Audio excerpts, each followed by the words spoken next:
41절 말씀입니다. 마가복음 4장 35절로 41절, 제가 가진 성경 신약 성경 59면입니다. 우리 함께 한 목소리로 합독하시겠습니다. 함께 봉독합니다. 그날 저물 때 제자들에게 이르시되 우리가 저편으로 건너가자 하시니 그들이 무리를 떠나 예수를 배에 계신 그대로 모시고 가매 다른 배들도 함께 하더니 큰 광풍이 일어나며 물결이 배에 부딪혀 들어와 배에 가득하게 되었더라. 예수께서는 고물에서 베개를 베고 주무시더니 제자들이 깨우며 이르되 선생님이여 우리가 죽게 된 것을 돌보지 아니하시나이까 하니 예수께서 깨어 바람을 꾸짖으시며 바다들어 이르시되 잠잠하라 고요하라 하시니 바람이 그치고 아주 잔잔하여지더라.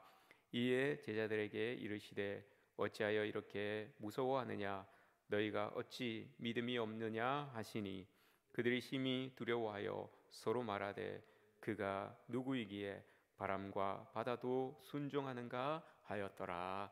아멘. 할렐루야.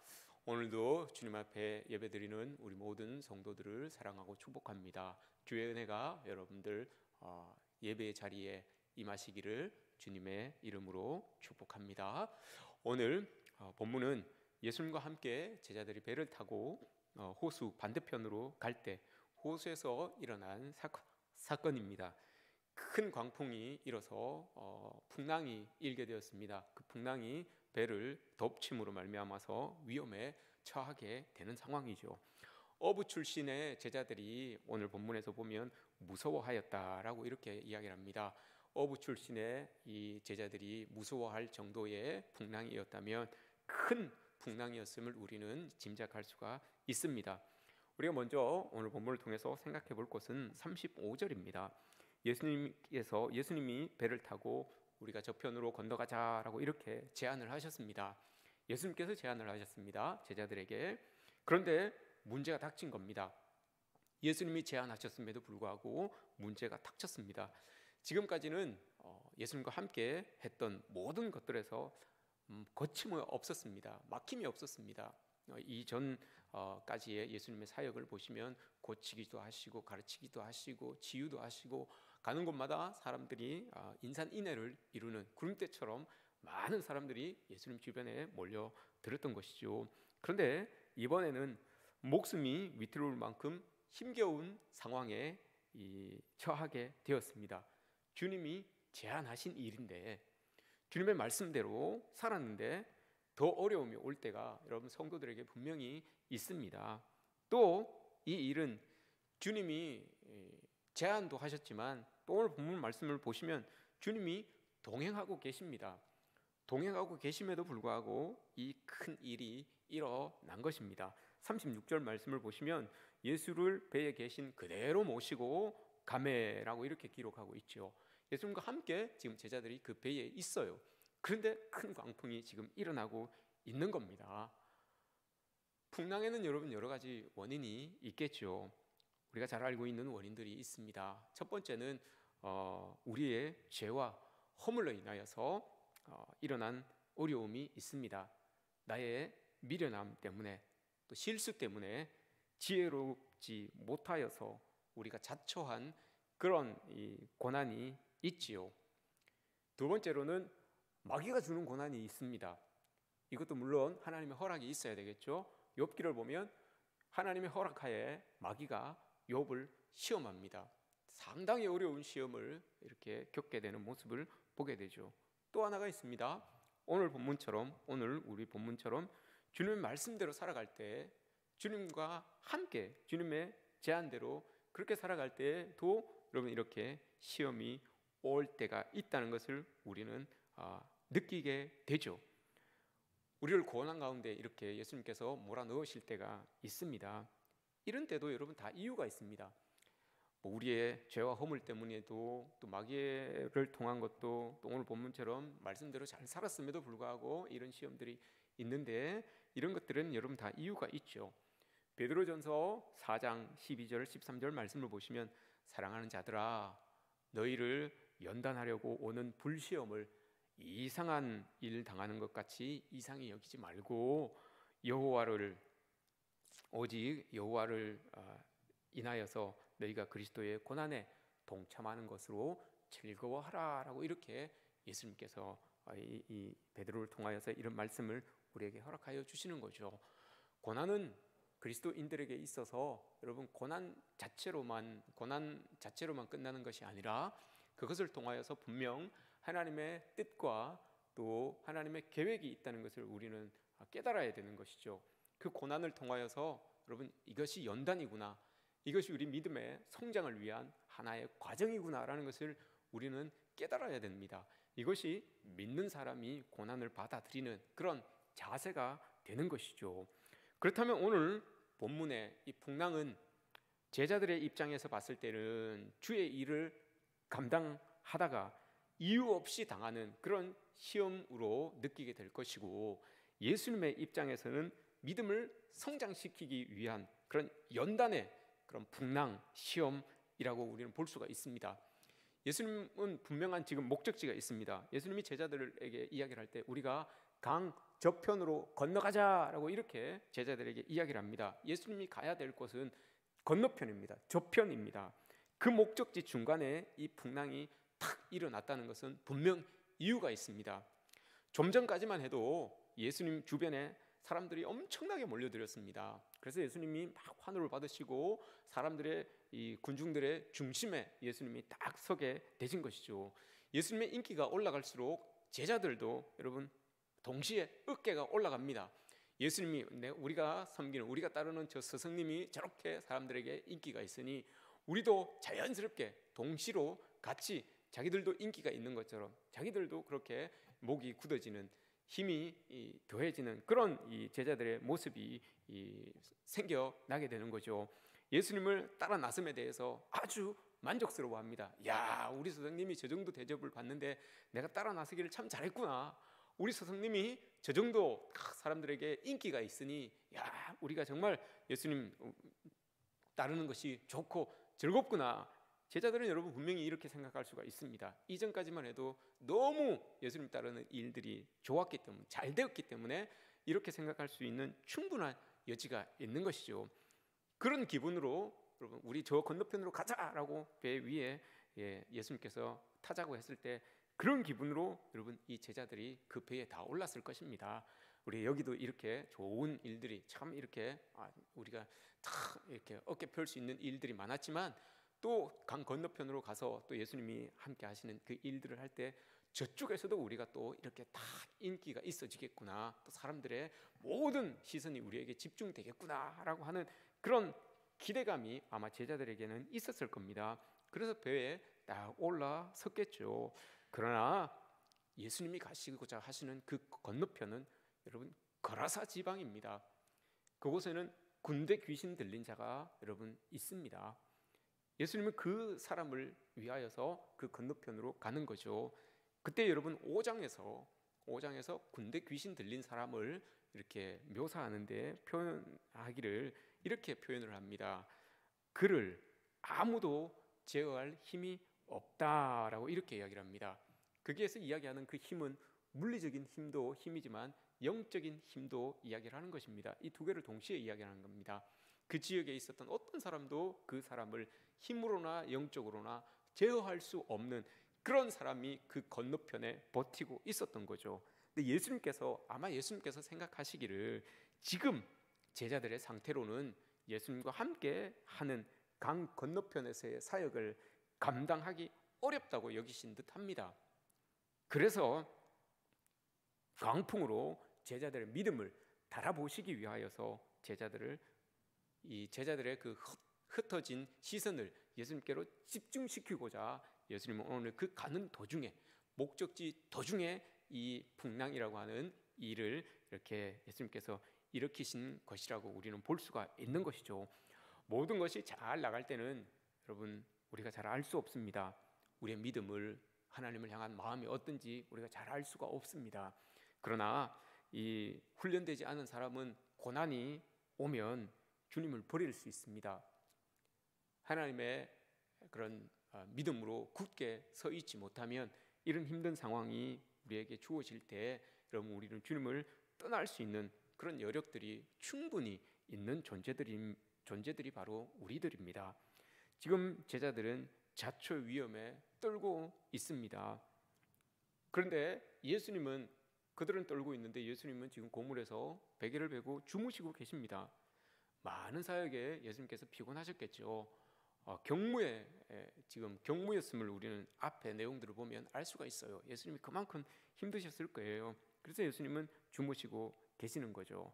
근데 이 제자들이 봤을 때는 이게 너무 무책임한 거죠. 아니 예수님이 같이 가자고 해서 배에 탔는데 이렇게 지금 우리가 죽을 상황에 처해져 있는데 예수님이 우리에게 너무 무책임한 것 아니냐, 우리 지금 이런 상황에 처해 있는데 예수님은 지금 뭐 하고 계시냐, 괜히 따라 나섰네. 지금 제자들이 느끼는 마음이 아마 후회 막급일 겁니다. 고난 중에 있는 여러분 우리가 하나님께 느끼는 감정이 바로 이런 거죠. 꼭 하나님이 주무시는 것 같습니다. 나는 이렇게 힘들게 어렵게 고난 중에서 이렇게 하나님을 찾고 있는데 하나님은 주무시는 것처럼, 하나님은 없는 것처럼, 하나님은 개입하지 않으시는 것처럼, 그렇게 도울 힘이 없는 것처럼 그렇게 여러분 우리가 느껴집니다. 고난이 여러분 그런 것입니다. 고난이 우리를 이렇게 만들어가는 겁니다. 근데 예수님께서는 여러분 이렇게 잠잠히 계시면서도 원하시는 게 있어요. 주무시는 것 같지만 여러분 주무시지 않는 거죠. 주무시는 것 같지만 여러분 예수님께서는 눈을 이렇게 감고 계시면서도 제자들이 이렇게 했으면 좋겠다라고 마음속에 뭔가를 기대하고 계실 거예요. 그게 여러분 뭘까요? 제자들이 이 풍랑 속에서 어떻게 반응하고 싶은지, 여러분 반응하는지를 예수님은 보고 싶으셨던 거예요. 우리가 고난 중에 있으면 여러분 그 고난 중에서 예수님께서 원하시는 것은 그겁니다. 우리가 과연 그 고난 중에 그 고난을 대하여서 어떻게 반응을 하는지 예수님은 그걸 우리에게 보고 싶은 거예요. 우리가 어떻게 반응하고 싶은지를. 하나님을 믿는 사람의 반응인지 아니면 세상 사람들의 반응인지를 예수님께서는 보고 싶으신 것이죠. 이 흔들림을 통해서 제자들의 그 속의 것들이 다 드러났으면 하는 그런 마음이 있는 겁니다. 우리에게 여러분 시험이라고 여겨지는 일들이 우리에게 있습니다. 그런 일들을 접할 때 여러분들도 꼭 생각하십시오. 이게 나에게 참 이거 시험 같다라고 이렇게 느끼시면 여러분 꼭 기억하십시오. 내 속의 것을 하나님께서 보고 싶어 하시는구나. 과연 어떤 내 속에 뭐가 담겨져 있길래 이걸 내가 시험으로 여길까? 이걸 내가 시험이라고 그렇게 시험에 빠졌다고 이야기할까? 과연 여러분 그렇게 이야기하실 때, 그렇게 느끼실 때 여러분 속에 뭐가 담겨져 있는지를 보십시오. 그 속의 것으로 인하여서, 담겨진 속의 것으로 인하여서 여러분 그 시험이라고 하는 말이, 그 시험이라고 하는 느낌이 여러분 주어질 수가 있기 때문에 그런 것입니다. 분명히 여러분 시험이라고 느껴지실 때 그 속에 뭐가 담겨져 있는지 여러분들 꼭 한번 살펴보시기 바랍니다. 예수님은 오늘 이 풍랑을 제자들의 속에 뭐가 담겨져 있는지를 보시기 위하여서 하나의 방편으로 지금 사용하고 계시는 겁니다. 어떻게 반응하시는지를 보기 위하여서 그 반응에 따라서 여러분 제자와 군중이 구별이 되는 것입니다. 군중은 자기들의 필요를 따라서 예수님을 쫓는 사람들이죠. 항상 이익을 생각하고 실익을 생각합니다. 항상 나에게 무엇이 도움이 되는가, 이것을 따라서 반응하는 사람들이 군중입니다. 종종 주님은 여러분 우리에게 이런 물음을 하십니다. 왜 교회를 다니십니까? 왜 예수를 믿으십니까? 왜 기도하십니까? 왜 봉사하십니까? 이런 질문을 여러분 예수님께서 우리에게 던지십니다. 그러시면서 반응을 기대하시죠. 이 질문에 대하여서 우리가 어떻게 반응하는지, 이 반응을 통해서 우리들의 신앙의 순수성을 보고 싶은 거예요. 왜 기도합니까? 예수님께서 나를 구원해 주신 그 십자가의 은혜가 너무 고마워서 하나님께 기도하는 겁니다. 나의 모든 것들을 구세주이신 하나님께 맡기기 위하여 기도하는 겁니까? 왜 교회 다닙니까? 하나님의 그 복음이 살아있고 주의 임재가 있는 이곳에서 하나님과의 관계를 회복하기 위하여 교회에 다닙니다. 여러분 정말 하나님은 이렇게 우리에게 물으실 때 우리의 신앙이 다른 어떤 것도 아닙니다. 우리의 신앙이 정말 하나님을 향한 그 순수성, 예수 그리스도의 그 보혈을 향하는 그 순수성을 이야기하기 위하여서, 그 고백하기 위하여서 여러분 우리에게 이런 질문을 던지신다는 것을 여러분 우리는 꼭 기억해야 됩니다. 그리고 또 우리 속에 있는 그 순수성을 보고 싶으신 것이죠. 다른 어떤 것도 아니에요, 여러분. 다른 어떤 것도 아니라 우리 속 깊이 자리하고 있는 그 예수 그리스도의 보혈의 은혜, 십자가의 은혜, 구원의 은혜, 그것을 여러분 고백하는 우리의 순수한 마음을, 순수한 믿음을 예수님께서는 보고 싶으신 것이죠. 믿음을 빙자하여서 자신의 그런 어떤 목적을 이루고자 하는가? 여러분 그렇다면 그건 군중입니다. 믿음의 길을 걸어갈 때 어려움이 와도 기꺼이 감수하고 그리스도를 쫓으려 하는가? 여기에 대하여서 여러분 우리가 올바로 반응할 수 있다면 이게 여러분 예수님께서 요구하시는 제자의 모습이 아니겠습니까? 예기치 않은 풍랑을 통해서 우리 안에 숨어 있는 것들이 여러분 다 드러나게 됩니다. 주님의 의도는 바로 여기에 있었던 거죠, 여러분. 믿음의 대상이 무엇인지를 확인하기 위하여서 우리 주님은 시험대에 올려놓고 지금 막 흔드시는 거예요. 풍랑이라고 하는 그곳에 제자들을 올려놓고 막 흔들고 계시는 거예요. 뭐가 지금 믿음의 대상인지, 뭐가 지금 그들 속에 딱 이렇게 자리하고 있는지 그걸 보시는 거예요. 주님은 여러분 기억하십시오. 똑같은 힘으로 우리 모두에게 여러분 똑같은 힘으로 이렇게 흔드십니다. 그래서 우리 속에 뭐가 있는지를 보고 싶어 하십니다. 그런데 여러분 우리가 기억해야 될 것은 높이 올라가 있을수록 여러분 똑같은 흔들림에도 그 차이가 다릅니다. 높이 올라가 있으면 여러분 똑같이 흔들어도 더 많이 흔들리는 것 같고 더 두려움이 큽니다. 더 많이 여러분 이 진동이 강도가 더 높게 더 세게 우리에게 주어진다는 것을 여러분 명심하십시오. 그래서 여러분 우리는 더욱더 겸손하게 하나님 곁에, 예수님 곁에 붙어 있어야 되는 이유가 바로 그겁니다. 교만하고 여러분 교만이 패망의 선봉이라고 하는 이유가 바로 그것 아니겠습니까? 자꾸 내가 높아질수록 여러분 예수님이 조금만 흔들어도 그 흔들림이 너무 크게 느껴집니다. 여러분 우리는 이 말씀을 꼭 기억해야 됩니다. 십자가에 반하는 모든 속성들을 제거하시고 거품을 제거하기 위하여서 예수님께서 이 풍랑을 통해서 한번 흔들고 계신다는 것을 우리가 깨닫기를 원합니다. 제자들은 풍랑 앞에 믿음을 이렇게 드러냈으면 참 좋았을 텐데 그 믿음이 없음이 이렇게 드러나는 것을 보죠. 40절 말씀에 보면 제자들이 무서워합니다. 예수님께서 말씀하십니다. 어찌 믿음이 없느냐 말씀하시죠. 여러분 이 말씀은 똑같은 말이에요. 두려워하는 것, 제자들이 두려워하는 것과 예수님이 믿음이 없느냐라고 하는 이 말씀은 똑같은 말입니다. 왜냐하면 여러분 이건 공식입니다. 믿음이 없으면 두려워할 수밖에 없습니다. 이건 여러분 공식이에요. 무서워하는 이유는 믿음이 없기 때문에 무서워할 수밖에 없는 거죠. 이게 여러분 오늘 예수님께서 말씀하고 싶으신 겁니다. 제자들은 예수님의 시험에 낙제입니다. 낙제의 요인은 딴 데 있는 것이 아닙니다. 어디에서 문제가 일어났겠습니까? 제자들은 예수님과 함께 지금 배에 타고 있지만 그동안에 예수님을 따르기도 하였고 예수님의 많은 일들을 보기도 하였지만 결정적으로 예수님이 누구신지를 몰랐어요. 제자들은 파도보다 주무시는 예수님, 함께 타고 있는 예수님을 주목했어야 됐는데 그 예수님을 주목하지 못했습니다. 제자들은 그냥 주무시고 있는 예수님을 불평스러운 눈으로, 불신앙의 눈으로 바라보았습니다. 어려움에 빠져 있는 이 제자들은 자기들을 돌보지 않는 저 스승님을 우리가 어떻게 믿고 따를 수 있는가 이렇게 생각한 거죠. 근데 여러분 믿음의 눈으로 보았다면 다를 거예요. 믿음의 눈으로 보았다면 야, 이 풍랑 속에서도 저렇게 고요하게 주무시는 저분이 정말 구세주구나, 정말 하나님의 아들이구나, 여러분 이렇게 볼 수 있었다면 그러면 야, 나도 그럼 두려워할 거 없다. 저분과 함께 내가 있으니까 내가 두려워할 게 뭐가 있냐. 그러면 이렇게 이야기할 수 있겠죠. 그럼 우리도 예수님처럼 그냥 같이 자자 이렇게 이야기할 수가 있었을 거예요. 근데 여러분 그렇지 않잖아요. 예수님을 제대로 보지 못하였기 때문에 저 풍랑 속에서도 잠잠하게 주무시고 계시는 저분이 하나님의 아들이라는 것을 몰랐기 때문에 여러분 그 풍랑의 시선을 뺏겨서 그 풍랑으로 인하여서 두려워하고 있는 이 제자들의 모습을 우리는 볼 수가 있는 거죠. 여러분 호수 저편으로 가자고 제안하신 분이 누굽니까? 예수님입니다. 그럼 여러분 끝난 겁니다. 예수님이 제안하셔서 주님이 제안하셨는데 여러분 아무 대책이 없겠습니까? 내가 내 스스로 나선 길이 아니라 주님이 가자고 해서 나선 길이라면 여러분 걱정할 것 없습니다. 주님이 부르신 길을 걸어가면 그 다음은 다 주님께서 다 예비해 놓으심을 여러분 우리는 믿습니다. 주님이 책임지심을 여러분 믿습니다. 그러하기에 소명의 자리가 참 중요한 겁니다.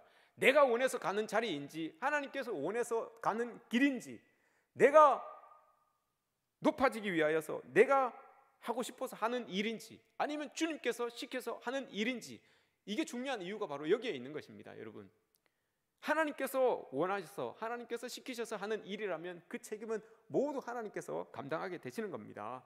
그렇게 여러분 우리는 순종만 하면 그 다음은 하나님께서 다 책임지시는 그런 하나님의 영역으로, 주님의 영역으로 다 넘어가게 되는 것이죠. 그래서 여러분 소명의 자리라는 것이 중요한 겁니다. 내가 원해서 하는 자리가 아니라 하나님께서 시키셔서 하나님께서 원하시는 그 일을 내가 감당하는 거, 이 소명의 자리, 이게 소중한 이유가 바로 여기에 있는 겁니다. 여러분, 그 뒤에 일어나는 모든 것들을 하나님께서 책임져 주신다는 것, 이게 여러분 확정되는 자리가 소명의 자리이기 때문에 중요한 거죠. 예수님은 분명 이 본문의 상황을 통해서 예수님이 누구신지를 드러내고 계시죠. 그것은 파도, 여러분 이것도 예수님을 드러내는 하나의 그런 장치로 지금 사용하고 있는 거죠. 예수님이 여러분 누굽니까? 39절에서 예수님께서 깨어 바람을 꾸짖으십니다. 바다들어 잠잠하고 고요하라 라고 하니 그 바람과 바다가 그치고 아주 잔잔해집니다. 놀라운 광경이죠. 누가 여러분 이런 일들을 할 수 있겠습니까?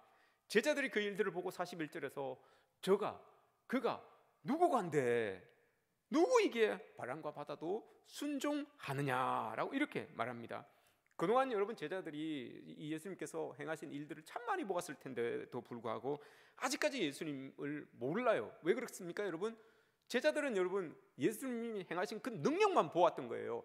능력으로 일어났던 그 일들, 그 상황들, 그 환경들만 보고 있었던 거예요. 그 결과들만 보고 있었던 거예요. 그 일을 이루신 사람이 누구인지, 그 능력이 나타나게 하신 분이 누구인지, 여러분 여기에 포인트를 맞춰야 되는데, 일어난 일들에 대하여서 그 일로 인하여서 나타난 결과에만 초점을 맞추고 있기 때문에 예수님이 과연 누구인지, 그 예수님이 있게 하신 분이, 그 예수님을 통하여 이 일을 있게 하시는 분이 누구인지를 지금 제자들이 모르고 있는 거예요. 그래서 아직 예수님을 향하여서 저가 누구간데 라고 하는 이 말을 아직까지 하고 있는 거예요. 우리 신앙에도 여러분 이 눈이 열려야 되는 거죠. 그래야 하나님이 누구신지를 알고 주님께서 하시는 일을 제대로 여러분 우리가 정확하게 볼 수가 있는 겁니다. 예수님을 믿는다는 것은 여러분 교회를 오래 다녔다고 해서 이게 중요한 게 아니잖아요. 물리적인 시간만 여러분 많이 투자했다고 해서 그게 중요한 것이 아니잖아요. 예수님이 누구인지를 여러분 정확하게 아는 거, 예수님이 누구인지를 우리가 정확하게 고백할 수 있는 거, 여러분 이게 우리의 믿음 생활 아니겠습니까? 성경은 여러분 이걸 이야기하는 거예요. 예수님이 누구신지 신구약을 다 털어서 여러분 예수님이 누구신지를 이야기하시는 것 아니겠습니까? 풍랑을 통해서 보이시고자 하시는 것도 여러분 마찬가지입니다. 예수님이 누구십니까? 이거예요, 여러분. 우리 신앙생활도 마찬가지죠. 삶의 모든 자리에서 일어나는 문제들, 그 문제들이 풀리고 또 기적이 일어나는 것, 이것이 여러분 우리 신앙의 관심사가 아니라 그 일을 통해서 내가 믿는 예수님은 과연 누구인가? 여러분 이게 드러나는 것, 이게 여러분 우리의 신앙의 관심사가 되어야 되는 것 아니겠습니까? 이 일들이 이렇게 풀려졌는데 이 일을 풀어내신 분이 하나님이시구나, 이 문제를 해결하신 분이 하나님이구나, 여기에 여러분 포인트를 둬야 된다는 거죠. 문제가 해결됐다는 것에 포인트를 두는 것이 아니라, 문제가 풀려졌다는 것에 우리의 관점이 집중되는 것이 아니라, 이 일을 풀어내신 분이 하나님이시구나, 여기에 이르게 하신 분이 하나님이시구나라는 것을 우리가 깨닫고 기억하고 고백해야 되는 것, 이게 여러분 우리 신앙생활에서 요구되는 것입니다. 제자들이 두려워 떨었던 것은 여러분 풍랑 때문에 그런 것이 아닙니다. 그리스도가 누구인지를 몰랐기 때문에 그렇습니다. 그리스도가 누구인지를 알았다면 아무리 큰 풍랑이 여러분 일어도 두렵지 않아요. 아무리 큰 풍랑이 일어나도 여러분 그 속에서 정말 주님처럼 잠을 청할 수 있는 사람들이 바로 주님을 아는, 예수님을 바로 아는 성도들의 모습인 것이죠. 그리스도를 알지 못하면 신앙은 여러분 늘 제자리를 맴돌게 되어 있습니다. 제자들은 여러분 예수님이 누구신지를 모르는 상태로 예수님과 어디까지 갑니까? 십자가 도상까지 가요. 예수님께서 십자가에 달리시는 그 자리까지 여러분 제자들이 가요. 근데 예수님이 누군지를 정확히 모르니까 길은 가는데 그 자리에서, 마지막 그 자리에서 예수님을 다 떠나잖아요. 예수님을 부인하잖아요. 예수님을 거부하면서 여러분 다 도망하잖아요. 이거예요, 여러분. 예수님을 알고 예수님을 모르고의 차이가 바로 이겁니다, 여러분. 알고 여러분 신앙생활을 하는 것과 예수님을 모르고 신앙생활을 하는 것, 똑같이 신앙생활을 하는 것 같지만 결정적일 때 차이가 난다는 것, 여러분 우리는 기억해야 됩니다. 그런 제자들이 여러분 오순절 마가의 다락방에서 성령을 받고 난 다음에 제일 먼저 한 것이 여러분 예수 그리스도에 대하여서 명확하게 알아진 거예요. 예수 그리스도의 십자가 사건에 대하여서 명확하게 여러분 깨달아진 거예요. 그러고 나니 그들이 그 다음에 한 것이 예수 그리스도의 그 복음을 들고 예수 그리스도를 증거하는 일이었어요. 예수 그리스도를 증거하는 일이 여러분 지금 풍랑을 당하여서 겪고 있는 그 목숨의 위험보다도 더 큰 위험이에요. 당장 죽을 수 있는 거예요. 당장 죽을 수 있는 그 일임에도 불구하고 전혀 두려워하지 아니하고 제자들이 나아가서 예수 그리스도의 복음을, 예수 그리스도의 십자가와 부활을, 예수 그리스도를 증거하는 그런 사람들로 여러분 당당히 서게 되는 거예요. 어떻게 여러분 그렇게 될 수가 있었습니까? 예수 그리스도에 대하여서 명확하게 알고 예수 그리스도의 십자가 사건에 대하여서 명확하게 여러분 체험하고 깨닫기 때문에 이런 일들이 일어날 수가 있었던 겁니다. 예수님은 파도와 바람을 잠잠케 하시는 분입니다. 예수님은 여러분 병자와 귀신을 쫓아내시는 분입니다. 날 위해서 여러분 예수님은 십자가에서 돌아가신 그분이 바로 예수 그리스도이십니다. 그분을 의지할 때 여러분 우리는 두려워 떨 이유가 없어지게 되는 것입니다. 그분을 우리가 올바로 고백하며 살아갈 때 우리를 억누르고 있었던 모든 불안의 요소들이 해결되는 그런 은혜를 우리가 만끽하게 될 것입니다. 그분을 의지해야 됩니다. 다른 어떤 것도 여러분 우리가 의지할 게 없습니다.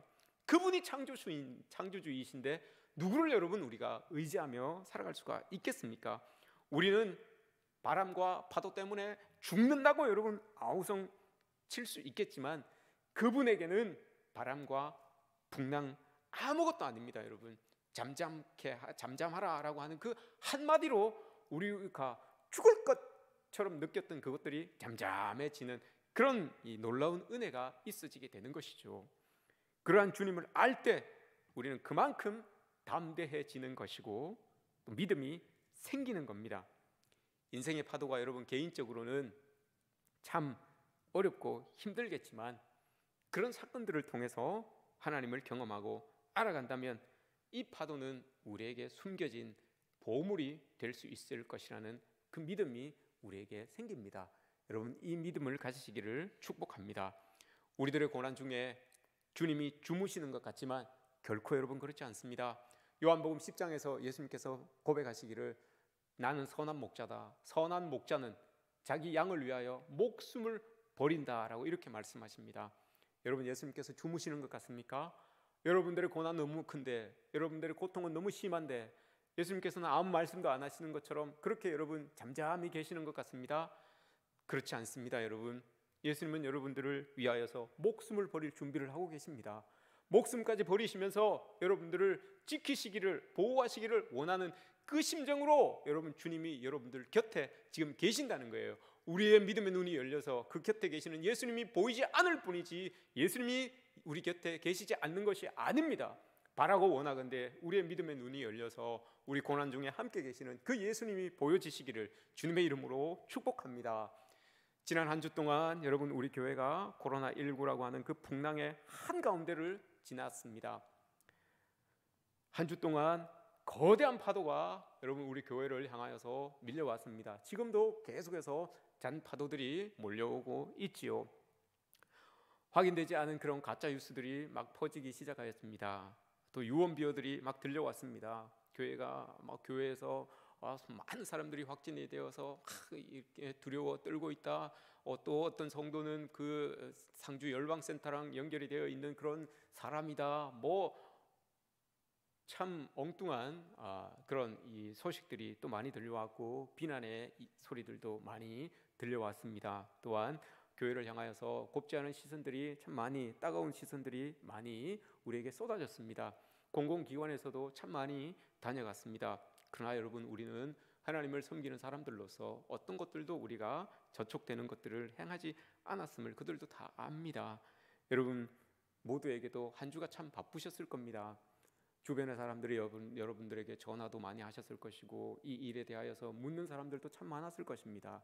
그럴 때 여러분들이 참 답답한 심정이었겠죠. 참 교회를 위하는 그런 안타까운 심정이 여러분들 속에도 참 많았을 줄 압니다. 당사자들도 여러분 참 힘든 시간을 보내고 있습니다. 여러분 우리가 당장은 그 일들이 일어났을 때 당장은 원망스럽기도 하고 참 마음이 아팠지만 당사자들도 여러분 너무너무 힘든 시간을 지금 보내고 있을 겁니다. 여러분 우리가 이 일들을 통하여서 주변 이웃들도 참 두려움에 떨고 있는 것 아니겠습니까? 이 일을 통하여서, 이 광풍을 통하여서 여러분 예수님께서는 우리에게 기대하고 있는 게 있습니다. 그게 뭘까요, 여러분? 과연 이 어려운 상황 속에, 이 광풍 속에 좀 모아교회 성도들이 아니면 이 당사자들이 어떤 반응을 보일까? 이걸 여러분 예수님께서 기대하고 있는 것 아니겠습니까? 여러분 이때 우리가 어떤 반응을 보이느냐에 따라서 정말 예수님의 사람들이구나 라고 이렇게 평가될 수가 있을 것이고, 세상 사람들과 똑같은 사람들이구나, 오히려 더 못한 사람들이구나 라고 평가될 수도 있을 것입니다. 여러분 과연 우리가 이 상황 속에서 어떻게 반응해야 되겠습니까? 우리 시선이 중요합니다. 제자들은 풍랑에 시선을 고정하였습니다. 그 풍랑은 여러분 집중하면 집중할수록 나를 덮치는 것 같아요. 그래서 더욱더 두려워지죠. 더 크게 느껴지고 더 나에게 덮칠 것만 같은 그런 두려움이 느껴지게 되어 있습니다. 보는 것에 따라서 마음이 흔들리기 때문에 그런 것이죠. 그렇다면 여러분 우리가 이 풍랑이, 이 파도가 우리에게 치어올 때 여러분 내 곁에 계시는 예수 그리스도를 보면 됩니다. 예수 그리스도를 향하여서 우리의 시선을 딱 고정하고 있으면 아무리 큰 파도가 와도 창조주이신 예수님 곁에 내가 있는데, 내 곁에 창조주이신 예수님이 계시는데 이건 뭐 문제가 되겠냐라고 여러분 우리가 거뜬히 이 일들을 이겨낼 수가 있을 것입니다. 여러분 믿는 자의 시선은 일어난 상황보다 그 상황을 주도하시는 그분에게 맞춰져 있어야 되는 겁니다. 상황이 여러분 참 어려운 상황이지만 이 상황을 통해서도 하나님께서 주실 은혜가 있구나, 하나님께서 우리에게 원하시는 것이 있구나라고 생각하시면서 우리 주님 꼭 붙들고 넘어간다면 여러분 분명히 우리에게 또 하나님의 크신 은혜가 우리에게 주어질 것입니다. 여러분 인생의 파도가 한 번만 딱 치고 끝나는 것이 아니잖아요. 또 끝났다 싶으면 또 치고 하는 게 파도입니다.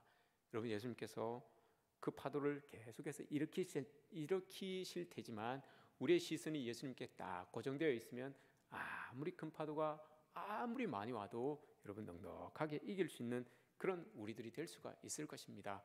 그런 예수님을 여러분 우리가 신뢰하면서 나갔으면 좋겠습니다. 예수님을 신뢰하는 방법은 간단합니다. 여러분 그 방법이 이렇습니다. 풍랑의 크기보다 예수 그리스도를 향한 신뢰가, 믿음이 더 크면 됩니다.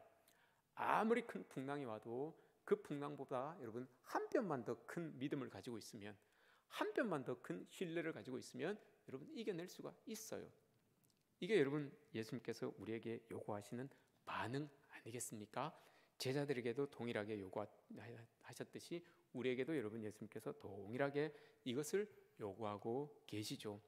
주님은 지금 제자들과 배 안에 동행하고 계십니다. 그러나 제자들은 예수님의 임재를 느끼지 못하고 있습니다. 지금도 풍랑은 계속해서 여러분 일어나고 있습니다. 그러나 그곳에 여러분들이 풍랑 가운데 계신다면 그곳에 예수님도 함께 계신다는 것을 기억하십시오. 주님을 주님으로 알고 그분에게 우리의 시선이 고정될 때 우리와 함께 하시는 그분의 임재를 경험하게 될 것입니다. 풍랑을 지나고 계시는 모든 교우들에게 그 임재하고 계시는 주님께서 잠잠케 하시는 그 은혜가 임하기를 축복합니다. 여러분 모두가 이 풍랑 속에서 하나님이 나와 함께 하신다는 그 임재를 경험하는 놀라운 은총이 여러분들에게 있어지기를 주님의 이름으로 축복합니다. 기도하겠습니다.